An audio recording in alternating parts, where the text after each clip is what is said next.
Hey, friends! Welcome back to Kids Creative Art today. We're going to draw something fun and super smart. A book! Let's learn how to draw it, step by step. Step 1. First, let's draw a tall rectangle a little bit tilted.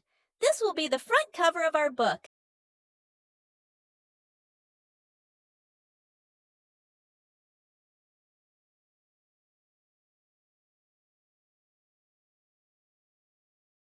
Great job!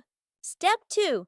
Now, from the top and bottom corners of the left side, draw 2 lines. Then connect those with rectangle. That's the back cover.